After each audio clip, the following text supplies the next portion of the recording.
How's it going, everybody? You got Byson here, back with another player review. This time it is of Team of the Season, Landon Donovan, my favorite player of all time. I'm so glad I got the chance to review him. He looks very, very nice with his 94 finishing, high work rates, 90 ball control, and 92 acceleration. Does he live up to it in-game? Is he worth the money? Let's find out. This review is underway.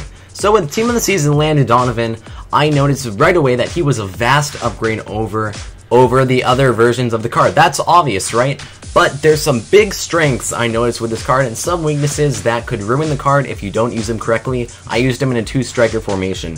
What I really felt Donovan excelled at in-game was his pace-shot combination. He was extremely fast in-game, very fast off the ball, and he could really accelerate with first-step quickness and really beat people off the dribble with his pace. Not only does he have great pace, the 89, which I really felt he lived up to in-game, his shot was very great. Here's why. He really felt like a premier finisher on the pitch. He had 94 finishing, which I felt like he lived up to. He also had very underrated long shots, 83 long shots in-game. He felt like he could launch it from all parts of the field. 92 shot power, 91 curve. It was both powerful and accurate, and I felt like it was underrated based on the way he played in-game. Already you have great pace to beat people off the ball, win over the top through balls, and a great shot on this card, but how about his dribbling? He had very good ball controlling. He could settle the ball very quickly, not only off of over the top through balls, but just on regular passes as well. His dribbling was an 84. I think it was a little bit underrated in game. He did a good job of maneuvering around defenders, but it's not anything special. I think he has above average dribbling and a great pace and great shot. However, the biggest positive I felt with this card is his high work rates. This guy would never give up on the pitch. Even when he loses the ball, he's still going to keep fighting. He's not just going to fall down and give up. He's going to keep fighting for the ball.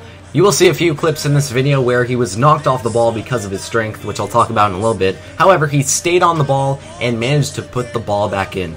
So I feel like that was very impressive. His high defensive work rates at times would be a negative because he would be working so hard on defense that he wouldn't be back on offense. So that's a negative you have to take in consideration. But the main point I'm trying to get across with these work rates is that he just never gives up and is always going to keep fighting for the ball. Anyways, talking about his strength now, it's in the upper 60s. He felt very weak on the pitch, constantly would be pushed off the ball.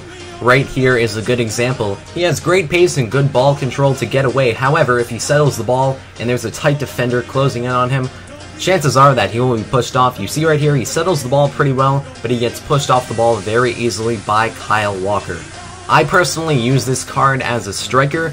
I think he would make a good cam because he's pretty small and pretty weak to stand alone at striker. If you use him at striker, put him in a 2-striker formation. At center attacking mid, he has some very good short passing, can really distribute the ball well. However, his long passing is a little bit weaker than that. I think he's a good cam because he's small and, like I said, pretty weak. However, you can put him basically anywhere. I felt like he was a difference maker for my squad, and although he has some negatives, generally because of his pace, his work rates, his shot, and his dribbling, he is worth it. He's going to go for under around 150,000 coins. I recommend you pick him up and try him out. One more thing about his strength and how he gets pushed off the ball, his aggression is a 69, so when he's on that one-on-one battle, he usually gets pushed off. However, he won't give up on the ball, even though he might get pushed off because he's not that aggressive or strong. Final rating, I'm going to give this card an 8.9 out of 10. I think that's a fair rating. If you use him in the right way, I think he can be very successful for you guys. And that's it. Thank you guys so much for watching this review. Follow me on Twitter at BysonYT. More MLS Team of the Season reviews coming out soon. Thanks for watching, guys.